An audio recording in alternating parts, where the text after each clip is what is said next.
I had just finished teaching Introduction to American Politics to a group of eager undergraduates. This was my first year teaching, but I had pulled off a slamming lecture, and I was feeling good about myself. As I left the classroom, I looked down at my phone and saw that I had 5 missed calls from my brother, Kenny. At the time, Kenny was a student at Temple University and living in North Philly. For those who don't know North Philly, it's an area that is predominantly black and low income with a very visible police presence. When I return his phone call, Kenny is loud and swearing into the phone. I can tell that something very bad happened, but I'm not sure what. When I am finally able to get him to calm down, he tells me how he was sitting on the stoop of his building talking to a friend when 4 police officers ran up on him and threw him and 3 others on the ground, handcuffed them, and then pushed them up against a wall, all the while asking them, "What drugs do you have? What drugs do you have?" Kenny had no drugs. He told the officers this many times, but each statement of no drugs only seemed to provoke more force and make the officers more upset. As Kenny sat cuffed and slumped against a brick wall, he quietly told the officers that he was a student at Temple University, and without reason, they could not hold him. The officers finally retrieved his college ID, which was in his wallet that had slipped out when he was slammed to the pavement, realized that he was indeed in college without drugs, and then let him go. After Kenny told me the story, he was still loud and upset. I was shaking, barely able to hold the phone to my ear. All of the joy from my great day of teaching gone, and replaced with a deep sense of helplessness and alarm. I wanted to remove the hurt and frustration that Kenny felt, that I could hear so clearly through the phone, but I neither had the will nor the ability to lie to him about the mightiness of American racism, and we both silently knew that this would not be the last time that he would be stopped and frisked by the police for drugs.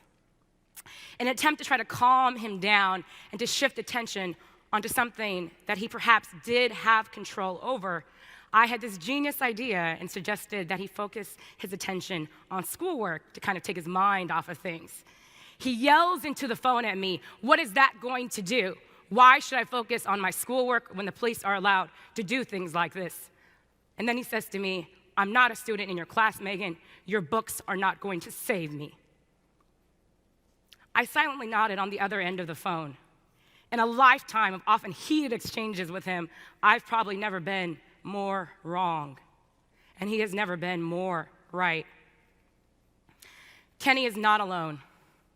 This violent interaction between black men and women and police officers plays out in cities and towns across the United States, often with much more devastating results. According to the most recent statistics, blacks are 3 times more likely to be shot and killed by police than whites. The question on everyone's mind, and the question that I get asked the most, is how do we solve this problem?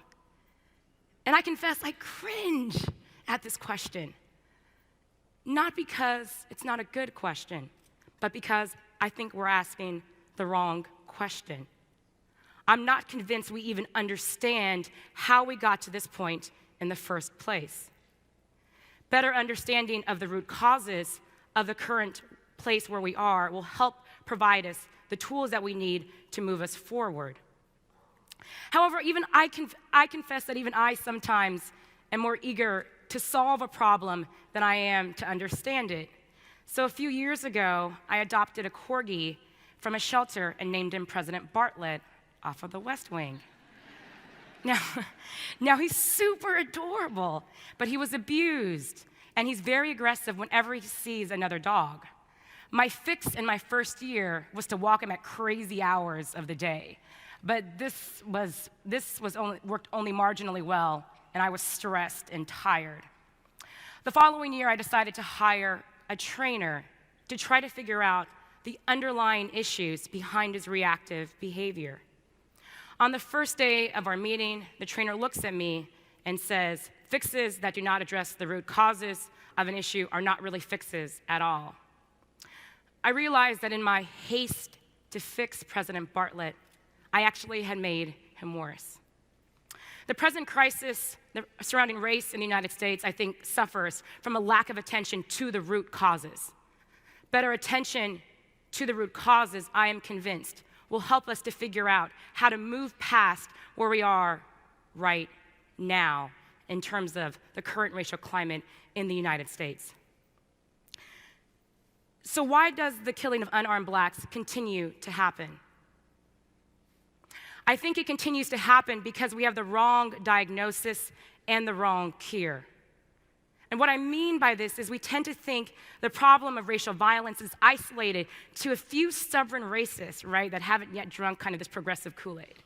And we tend to think the cure to racial injustices in the United States should always revolve around education.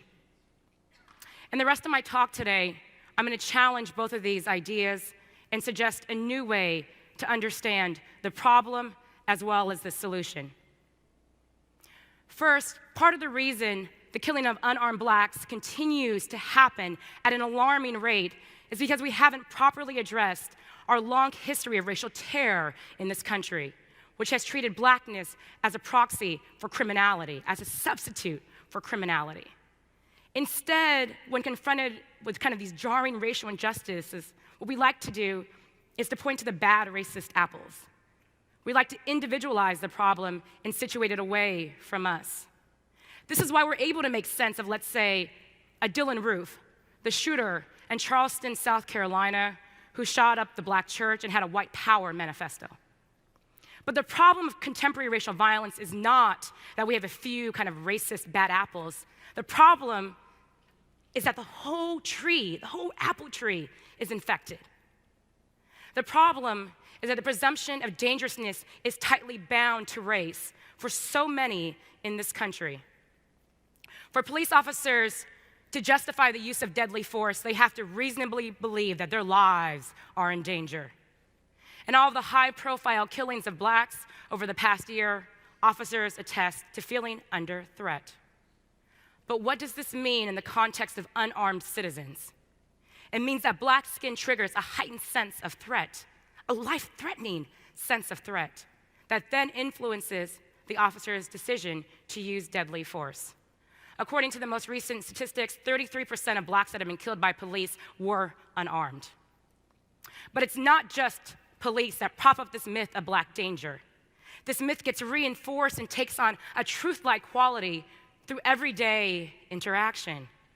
When a black man passes and a woman clutches her purse, or when a group of black friends walk by a car and hear the jarring sound of someone who has just pushed their automatic locks because they are afraid.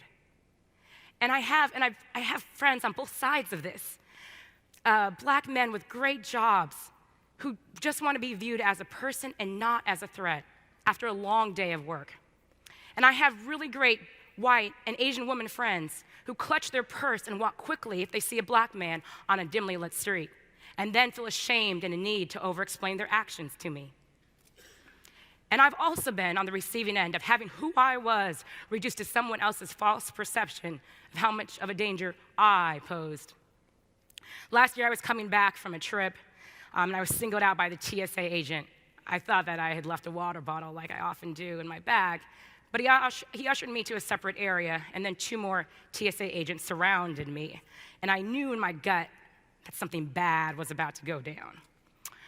The lead TSA agent proceeds to accuse me of bringing a weapon into the airport.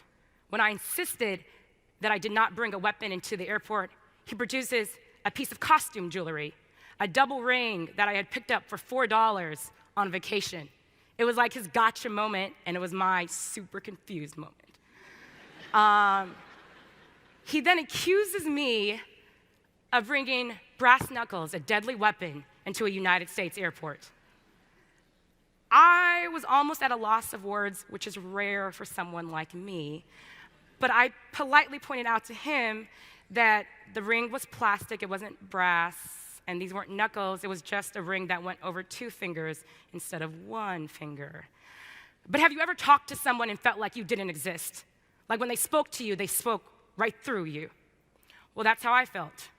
He got more angry at my explanations, looked me in my face and said, "You people always lie. I know that this is a weapon, and I'm not going to let someone dangerous like you board a plane today." Well, I started to shake, right? Because we've all seen this movie about the brown girl who walks into the airport with a deadly weapon, and it never really ends well for her. It doesn't. It never does. So I had to do what I hate doing, and I used my credentials to get me out of a bad situation. I told him that I was a professor of constitutional law and American politics. Right? Like, yeah. So I told him I cited U.S. Criminal Code, landmark Supreme Court decisions, and rules from the Homeland Security Rulebook because I also teach civil liberties. And then he started to get very nervous. He asked what school I worked at. I told him he Googled my name and the blood drained from his face, right? As he realized I wasn't making this up, I knew my rights and I was a college professor. And then when he looked back at me, he finally saw me, not as a dangerous threat, but as a person. After a few more minutes, he let me go to catch my much delayed flight. I found a seat in the airport terminal, still trembling with rage at the way that I had been treated. I was only seated for a few minutes when I felt a tap on my shoulder. A woman airport worker said that she saw my whole ordeal and that he does this all the time to Black passengers, and I was lucky to have been released from his custody so quickly. But it shouldn't take a university website profile to be viewed as non-threatening, right? Like it just...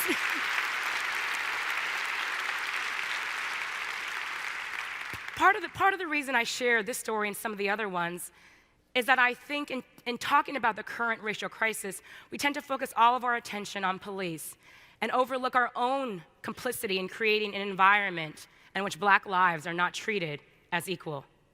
To be clear in thinking about solutions to the racial violence, I'm in favor of body cameras. I'm in favor of a non-militarized police force. I'm in favor of stricter laws that make police officers more accountable when they stop and frisk people on the street. But I'm not convinced that we would need something like body cameras if we didn't live in a society that treated Blacks as dangerous and suspicious first and as citizens second. It's not just a few bad racist apples in a police department or at an airport. It's all of us who in big ways through our actions and in small ways, by our silences, support this lie, because that's what it is, right? It's a lie, that somehow Black folk are just more dangerous than the rest of us. So not only do I believe that we've misdiagnosed the problem, I also think we have the wrong cure to it. We keep offering up education as a solution to all racial injustices in the United States. It's kind of what I call sometimes in my classes as the Robitussin of civil rights, right? Like when I was little, my mom loved Robitussin. She would give me it. You got a cold, Robitussin, flu, Robitussin, right? Like allergies, like Robitussin. Like where's the Benadryl?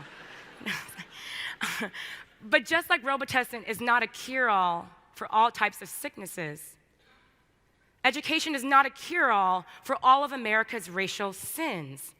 And yet, education is still how most Americans understand their responsibility to fixing contemporary racial injustices. Our measure of how far we have come in the area of race relations is most often calculated in how integrated our schools are, how many innovative education experiments are currently going on, and how many federal dollars are committed towards education. But the contemporary problem surrounding the killing of unarmed Blacks is not a problem that boils down to providing greater educational opportunities to Blacks. This is a misdiagnosis.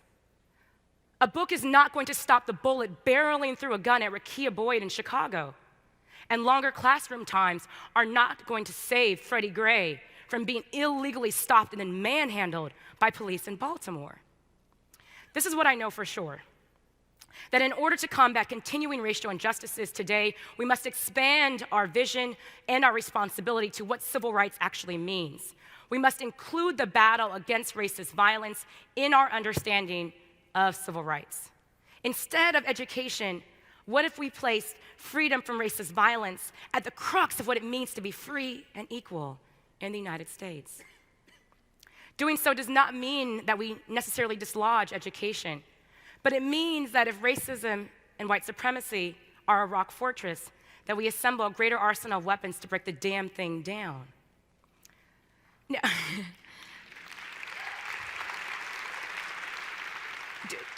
I know this is not an easy task, but I know that it can be done. So in my real life, I'm a political scientist and a historian, and I've spent the last 10 years focused on a surprising finding: that before the civil rights group, the NAACP, focused on its historic campaign against segregated education, the NAACP spent the first 2 decades of the 20th century focused on fighting escalating levels of racial violence that blacks endured as a result of the actions from police, politicians, and private white citizens in the South and in the North. In order to wage this big campaign against racial violence, the NAACP organized mass demonstrations in the streets. They lobbied Congress to pass an anti-lynching bill. They litigated and won a landmark decision in front of the Supreme Court. And they petitioned 3 different presidents to make a statement against lynching. It was this massive, extraordinary, in-your-face campaign that forced America to confront lynchings and mob violence against African Americans.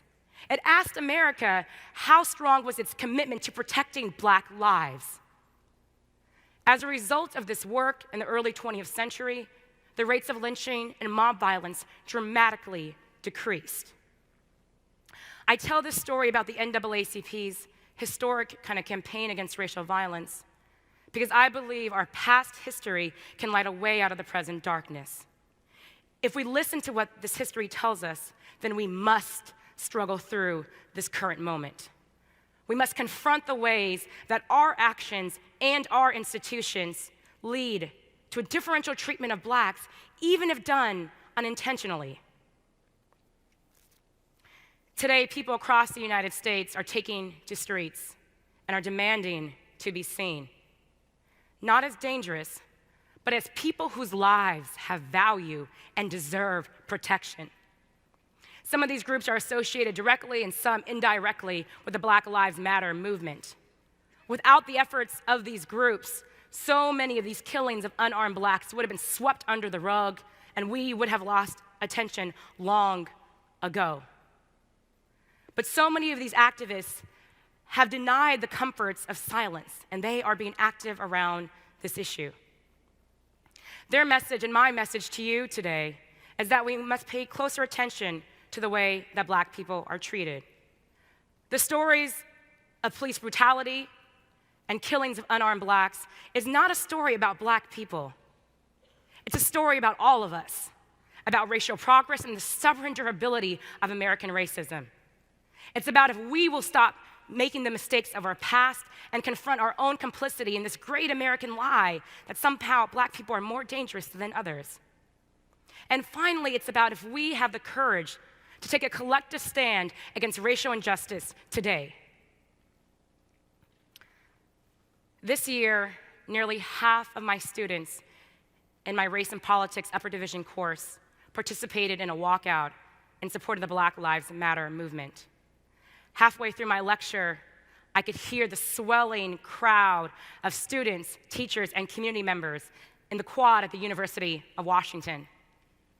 I smiled to myself as I had a flashback to the conversation that I had with Kenny now 5 years ago. He was right, of course. My books and my silence will not save these students, but their activism, their courage in challenging the status quo, and this movement just might.